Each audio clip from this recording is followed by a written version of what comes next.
네, 안녕하십니까. 무뼈파트의 최정원 목자입니다. 오랜만에 말씀을 전하게 돼서 감사드립니다. 말씀 통해서 큰 은혜 주시기를 기도합니다. 제가 기도하겠습니다. 요즘 말씀 읽겠습니다. 요즘 말씀 3절 시작. 여호수아가 이스라엘 자손에게 이르되 너희가 너희 조상의 하나님 여호와께서 너희에게 주신 땅을 점령하러 가기를 어느 때까지 지체하겠느냐. 사랑과 은혜가 풍성하신 하나님 아버지 감사합니다.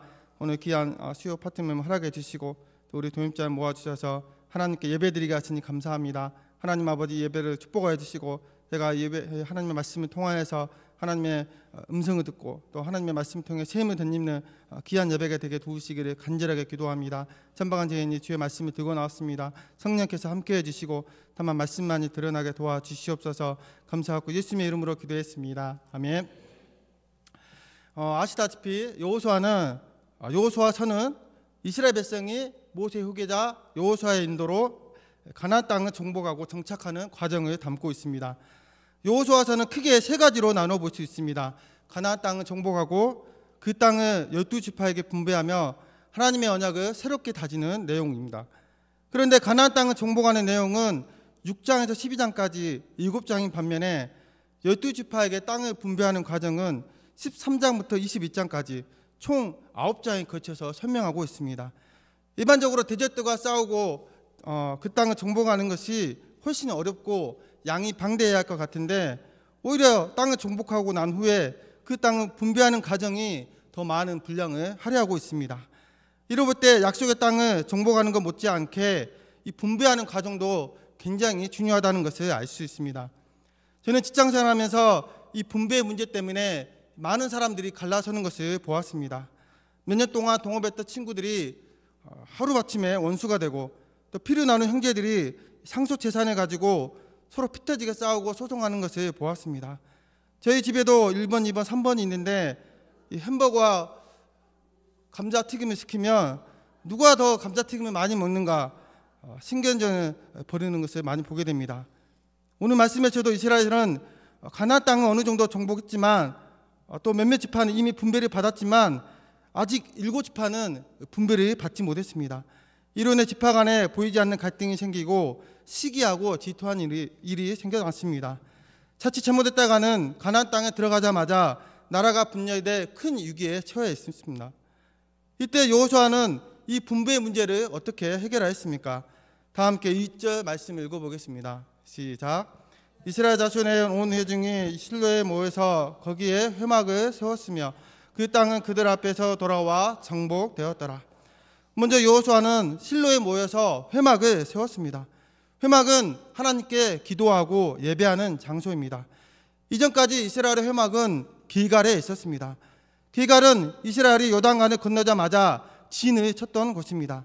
그들이 요단강을 건널 때 하나님께서 기적적으로 그 강을 멈추게 하신 것을 기념하기 위해 그 요단강이 멈춘 강바닥에서 12개의 돌을 주워 쌓아 올린 곳입니다. 길갈이란 말은 굴러간다는 뜻이 있습니다. 이는 애굽의 수치가 굴러갔다는 말입니다. 이스라엘이 애굽의 노예로 살면서 받았던 모든 수치가 굴러가고 이제는 하나님의 은혜로 가나안 땅에 들어가게 되었기 때문에 그곳 이름을 길갈이라 부르고 회막을 세운 것입니다. 그런데 그 회막이 길갈에서 실로로 옮겨졌습니다. 이스라엘 온 회중이 실로에 모여서 회막을 세우고 하나님께 예배를 드린 것입니다. 지금 이스라엘은 가나안 땅을 분배하는 과정에 있습니다. 그런데 여호수아는 왜 갑자기 실로에 회막을 세웠을까요? 여기서 우리는 이스라엘 백성들의 마음을 헤아릴 필요가 있습니다. 지금 이스라엘은 마음이 나뉘어지고 있습니다. 지파 간에 갈등이 생기고 있습니다. 왜냐하면 13장에 보면 루벤, 갓, 므낫세 반 지파는 이미 요단 동쪽 기업을 받았습니다. 14장에서는 가장 힘이 세고 잘 싸웠던 유다 지파가 큰 땅을 얻었습니다. 그 다음으로 힘이 세고 용맹한 요셉 자손인 에브라임과 므낫세 지파도 자기 기업을 받았습니다. 결과적으로 12지파 중에서 가장 힘이 세고 가장 용맹한 지파들이 이미 큰 땅을 차지했기 때문에 남은 7지파는 마음이 불안해지기 시작한 것입니다. 야, 이러다 우리 기업 못 받는 거 아니야? 쟤들은 큰 땅을 다 차지하고 우리는 찌꺼기만 가져가는 거 아니야? 이러면서 불안한 마음이 싹터왔습니다. 그 불안이 서로의 갈등으로 이어지고 시기하고 질투하고 분쟁하는 모습으로 발전하게 된 것입니다. 결정적으로 그들의 갈등을 크게 만든 사건이 있었습니다. 17장 14절입니다. 요셉 자손이 여호수아에게 말하여 이르되 여호와께서 지금까지 내게 복을 주심으로 내가 큰 민족이 되었거늘 당신이 나의 기업을 위하여 한 제비 한 분깃으로만 내게 주심은 어찌함이니까 하니, 지난주 말씀에 나왔듯이 요셉 자손이 에브라임과 므낫세 지파는 제비 뽑기로 가나안 한 가운데 넓고 비옥한 땅을 얻었습니다. 므낫세 절반의 지파는 이미 요단의 동편의 땅도 얻은 상태입니다. 그런데도 그들은 불만이 많았습니다. 자기들은 두 지파이고 사람들도 많은데 왜 한 제비, 왜 한 분깃만 주냐고 항의한 것입니다. 적어도 두 제비, 두 분깃이 주는 게 맞지 않냐 주장하였습니다. 이때 그들이 항의한 여호수아가 누구입니까? 여호수아는 에브라임 지파 출신입니다. 같은 집안 사람인 것입니다. 아마 항의하는 사람 중에는 여호수아의 삼촌, 이모, 고모, 할머니, 할아버지, 먼 친척들도 포함되어 있을 것입니다. 같은 집안 사람들이 분깃을 더 달라고 항의하니 여호수아가 느끼는 그 압박감이 얼마나 크겠습니까? 그런데 여호수아가 뭐라고 대답합니까? 다 함께 17장 15절 말씀을 읽어보겠습니다. 시작. 여호수아가 그들에게 이르되 내가 큰 민족이 되므로 에브라임 산지가 내게 너무 좁으친데 브리시 족속과 르바인 족속의 땅 산림에 올라가서 스스로 개척하라 하네. 여호수아는 아이고 우리 집안은 내가 깜빡했네요. 내가 다시 하나 더 챙겨드릴게요. 이렇게 말하지 않았습니다. 여호수아는 그들에게 땅이 좁다면 산림에 올라가서 스스로 개척하라 반향을 주었습니다. 같은 집안 사람이지만 그들의 요구를 들어주기보다 하나님을 믿고 도전하도록 개척 정신을 심어 주었습니다. 문제는 이 이야기를 들었을 때 다른 지파의 반응입니다. 요셉 자손이 큰 땅을 받고도 만족하지 못하고 같은 집안 사람인 여호수아에게 더 달라고 했다는 말을 들었을 때 그들의 마음이 불편하였습니다. 요즘 같으면 같은 집안 사람에게 청탁했다며 공수처에다가 고발해야 할 판입니다. 여호수아는 이런 그들의 마음을 눈치챘을 것입니다. 그가 어떻게 이런 갈등을 해결할 수 있습니까? 그들을 모아 전격 회동이라도 해야 할까요? 아니면 기자회견이라도 해야 할까요? 일일이 지파들을 찾아다녀서 사실은 그런 거 아니라며 설명을 해야 할까요? 여호수아는 그렇게 하지 않았습니다. 이 중요한 순간에 여호수아는 하나님께 나아와 예배하는 방법을 택했습니다. 모든 인간적인 방법을 다 내려놓고 다만 하나님께 나아와 예배를 드린 것입니다. 여호수아는 예배를 통해 그들의 마음을 하나로 모으고자 했습니다. 예배를 통해 지금 이 전쟁이 무엇을 위한 전쟁인지 그 동기와 목적을 회복하고자 했습니다. 지금 이스라엘이 가나안 땅에 들어가는 목적이 무엇입니까? 그들이 그저 잘 먹고 잘 사는 데 있지 않습니다. 출애굽기에 나왔듯이 하나님이 그들과 동행하시고 그들을 통해서 하나님이 어떤 분이신지 온 천하에 알리고 하나님 나라를 그 땅에 이루어 나가시는 것을 보여주기 위함입니다. 그런데 그들은 지금 그런 동기나 목적은 사라지고 오로지 우리 것, 우리 지파, 우리 분깃만 챙기고 있었습니다.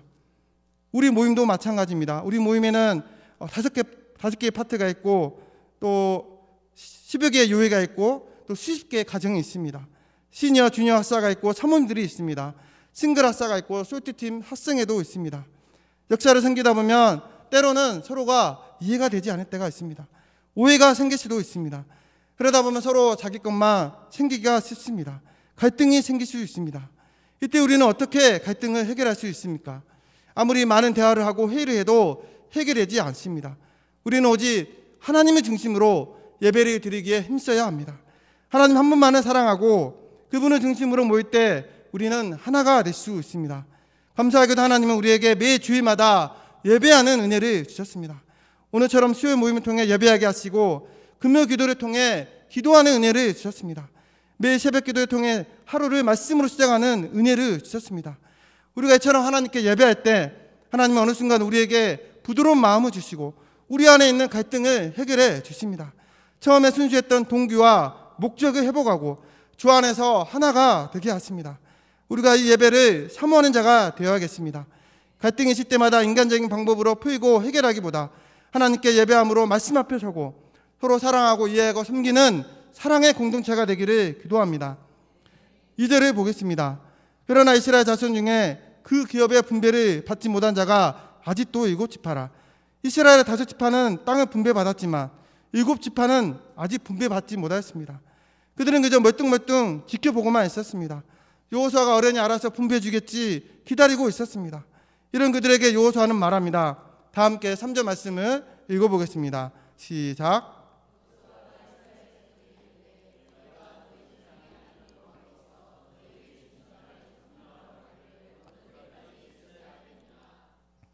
너희가 너희 조상의 하나님 여호와께서 너희에게 주신 땅을 점령하러 가기를 어느 때까지 지체하겠느냐. 1절 하반절에 보면 이 땅은 그들 앞에 돌아와 정복되었다고 하였습니다. 이제 그들은 하나님이 주신 땅을 점령하러 가기만 하면 됩니다. 그러나 그들은 지체하고 있었습니다. 그들은 지금까지 7년 동안 가나안 정복 전쟁을 치렀습니다. 어쩌면 그들은 피곤하고 지쳤는지 모릅니다. 이제는 전쟁을 그만하고 쉬고 싶은 마음도 강해졌을 것입니다. 그래서 지체하고 있었습니다.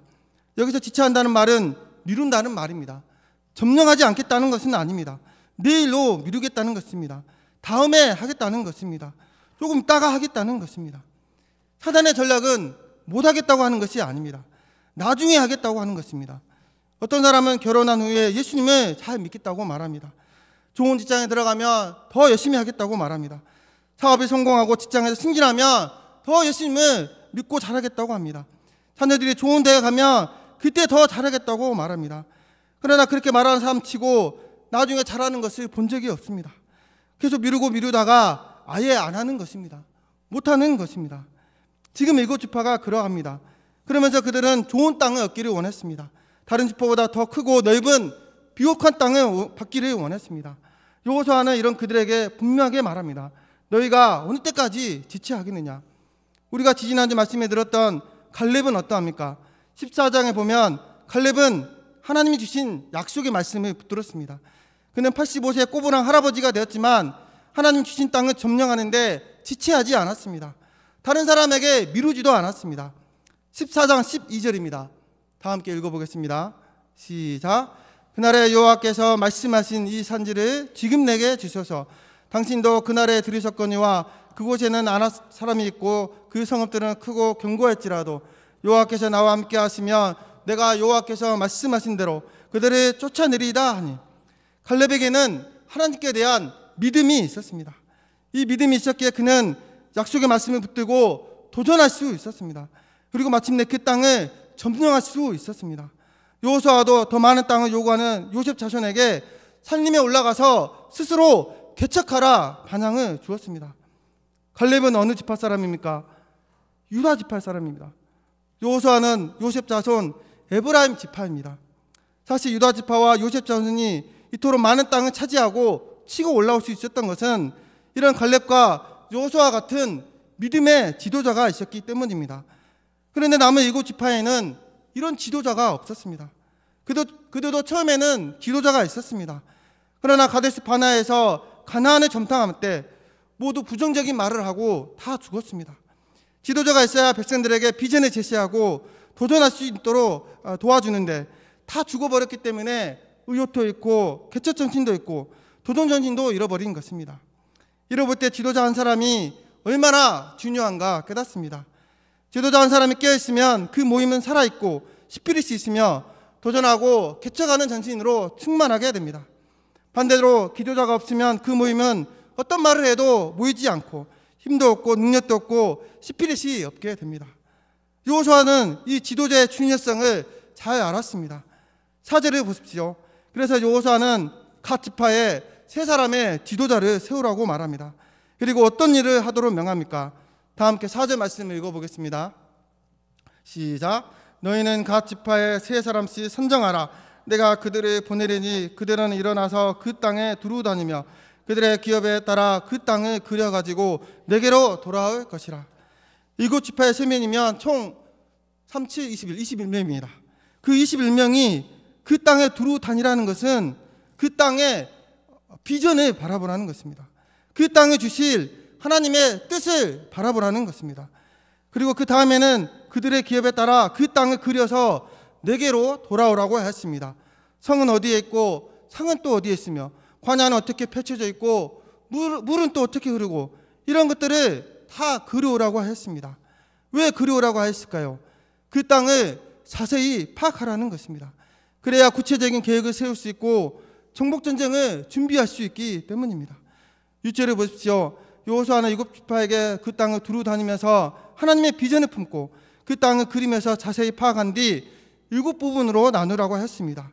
그리고 하나님, 우리 여호와 하나님 앞에서 제비뽑기를 통해 너희에게 기업으로 주겠다고 하였습니다. 그 결과가 어떠합니까? 지도를 한번 보도록 하겠습니다.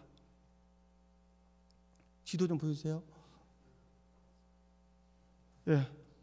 지도에 보시면 요단강 동쪽으로 르우벤과 갓과 므낫세의 반 지파가 동쪽 기업을 차지했습니다. 그리고 유다가 아래에 있고 가운데에는 에브라임과 므낫세 지파가 가운데 큰 땅을 차지했습니다. 그리고 남은 7개 땅을 제비뽑기를 통해서 나누어 가졌습니다.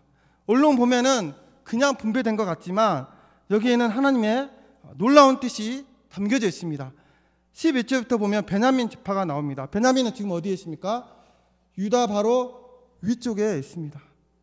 나중에 솔로몬이 죽고 솔로몬의 아들인 르호보암 때 이스라엘이 남과 북으로 분열되었습니다. 이때 대부분의 지파가 북이스라엘이 되었는데 북이스라엘이 되고 2개의 지파가 남유다가 되는데 그 2개의 지파가 바로 유다와 베냐민 지파입니다. 유다와 베냐민 지파는 지리적으로 가까울 뿐만 아니라 성경 전체적으로 아주 긴밀한 관계를 유지하였습니다. 이스라엘 초대 왕인 사울 왕이 베냐민 지파였고 그 다음 왕인 다윗은 유다 지파였습니다. 사울 왕이 다윗이 죽이려고 하였기에 두 지파는 멀어질 수밖에 없었습니다. 그러나 사울 왕의 아들인 요나단이 목숨을 걸고 다윗을 구하면서 평생을 함께하는 언약을 맺었습니다. 그래서 이 두 지파는 평생 흩어지지 않고 하나로 엮어서 남유다를 만들게 되었습니다. 나중에 북이스라엘이 망하고 남유다도 망하고 바벨론 포로성에서 다시 돌아와 성전을 재건할 때에도 그 중심 역할을 한 지파가 바로 유다와 베냐민 지파였습니다. 제비뽑기를 할 당시만 해도 이런 일이 일어날 줄을 누가 알았겠습니까? 먼 훗날 이스라엘이 남북으로 나눠지고 멸망해서 바벨론으로 끌려가고 다시 돌아와 성전을 재건하게 될 줄을 누가 예상했겠습니까? 그런데 하나님께서 그날을 대비하셔서 오늘 이 자리에 유다 바로 위편에 베냐민에게 땅을 배분해 주신 것입니다. 우리 인생에도 지도가 있습니다. 지금 당장 내 지도를 보면 내가 왜 여기 있지? 내가 왜 요모양 옆골로 살고 있는가? 이해가 되지 않을 때가 있습니다. 하나님은 왜 하필 나를 유베프 목자로 부르셔가지고 이 고생을 시키시는가 힘들고 원망이 될 때도 있습니다. 그러나 여기에는 하나님의 놀라운 뜻이 있습니다. 선하신 계획이 있습니다. 지금은 잘 보이지 않지만 때가 되면 분명히 나타날 하나님의 놀라운 뜻과 선하신 계획이 있음을 우리는 믿어야 합니다. 찬송가 435장이 있습니다. 다 함께 불러보겠습니다. 시작. 나의 영원하신 기여 생명보다 귀하다. 나의 갈 길 다가도록 나와 동행하소서. 주께로 가까이 주께로 하오니 나의 갈 길 다가도록 나와 동행하소서. 여기에 나오는 나의 영원하신 기업은 누굽니까? 바로 하나님이 되십니다. 하나님께서 우리의 삶 가운데 영원하신 기업이 되십니다. 세상에는 영원한 기업이 없습니다. 코로나19와 그 심한 경기 침체를 겪으면서 얼마나 많은 기업들이 쓰러지고 넘어졌습니까?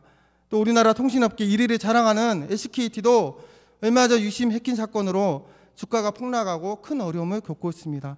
그러나 하나님은 우리 삶 가운데 우리의 영원하신 기업이 되시기 때문에 우리는 염려할 필요가 없습니다. 두려워할 필요가 없습니다. 그러므로 우리는 어떻게 합니까? 아까 나온 찬송가 가사처럼 우리는 하나님을 가까이 해야 합니다. 하나님과 동행하는 삶을 살아야 합니다. 하나님은 우리를 너무나 사랑하시기 때문에 우리의 영원하신 기업이 되십니다. 우리가 이 하나님을 늘 가까이 하고 하나님께 예배함으로 하나님과 동행하는 믿음의 사람이 되기를 간절히 기도합니다. 말씀을 준비하면서 저도 제 인생의 지도를 그려보았습니다. 어느덧 제 나이는 40대 중반이요 20년 차 직장생활을 하고 있습니다. 광야와 같았던 20대, 30대 시절은 지나가고 이제는 직장에서도 가정에서도 어느 정도 안정기에 접어들게 되었습니다. 센터 가까운 곳에 넓은 집이 있고 차도 있고 세 자녀들도 사춘기 몇 빼면 잘 자라고 있습니다. 교회에서는 묵배파트 동서남북 유해 목자요 때마다 말씀과 찬양 인도를 섬기고 매주 황해노 목동을 일대로 섬겨주는 목자로 살고 있습니다. 외적으로 볼 때 저는 아무런 문제가 없어 보였습니다.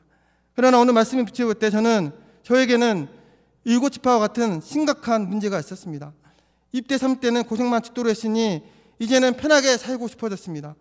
말 안 듣는 양들과 씨름하고 새벽 기도하고 말씀을 전하는 힘든 사명은 이제 그만하고 나 한 사람 믿음의 중심을 지키며 편하게 신앙생활을 하고 싶어졌습니다. 주말에는 가족들과 여행 다니고 맛있는 것도 먹고 내가 하고 싶은 것만 하며 살고 싶어졌습니다. 그럴 때 점점 주와 복음 역사보다는 나와 내 가정, 내 분깃을 챙기고자 하였습니다. 세상에 잘 나가는 친구들과 선배들을 바라보며 나도 그들처럼 더 화려하고 더 많은 것, 더 좋은 것을 얻고자 하였습니다. 캠퍼스 복음 역사는 갈수록 어려워지고 있지만 나와 상관없는 일이라며 지체하고 있었습니다. 다른 사람에게 미루고 있었습니다. 하나님 이런 저에게 말씀하십니다. 네가 어느 때까지 지체하겠느냐. 하나님은 제가 이 땅에서 그저 잘 먹고 잘 살기만을 원하지 않았습니다. 그저 가만히 앉아서 남이 주는 떡고물 은혜만을 받아 먹으며 살기를 원하지 않았습니다. 저는 그동안 나와 내 가정을 위한 작은 그림에 만족하고 있었습니다. 그러나 하나님은 제가 생각하는 그 이상으로 크고 원대한 그림을 그리고 계십니다. 약속의 말씀을 굳게 붙들고 도전하여서 개척하고 정복하는 인생, 하나님 나라를 전파하는 위대한 인생을 살기를 원하십니다. 제가 다시금 이 하나님을 바라보아야겠습니다. 나의 힘으로는 할 수 없지만 전능하신 하나님께서 나와 함께 하심을 믿고 지체하지 말고 도전해야겠습니다. 다시금 전남대 25학번 새 양을 얻기 위해 캠퍼스에 도전해야겠습니다. 체력적으로 부담스럽기만 했던 새벽 기도에도 도전해야겠습니다. 직장의 제한 때문에 싸우고 말씀을 전하는 사명에 힘써 도전해야겠습니다. 그래야 살아계신 하나님을 체험하고 말씀의 큰 능력을 체험하는 복된 삶을 살 수 있기를 간절하게 기도합니다. 결론적으로 우리의 인생은 영적 전쟁터와 같습니다. 우리가 이 전쟁터에서 조금이라도 안주하고 지체하게 되면 당장은 편하고 좋을 것 같지만 갑작스러운 사단의 공격에 속수무책으로 당하게 됩니다. 절대로 전쟁에서 승리할 수 없습니다. 그러나 좀 힘들고 고생할지라도 믿음의 큰 그림을 그리고 적극적으로 도전하며 개척할 때 하나님은 우리를 살아있게 하시고 우리에게 승리를 주십니다. 우리가 생각하지 못한 큰 은혜를 베풀어 주십니다. 우리 모두가 갈렙과 여호수아 같은 믿음의 사람으로 되어서 믿음으로 도전하여서 하나님의 크고 놀라운 은혜를 체험할 수 있기를 간절하게 기도합니다. 자, 기도하고 마치겠습니다.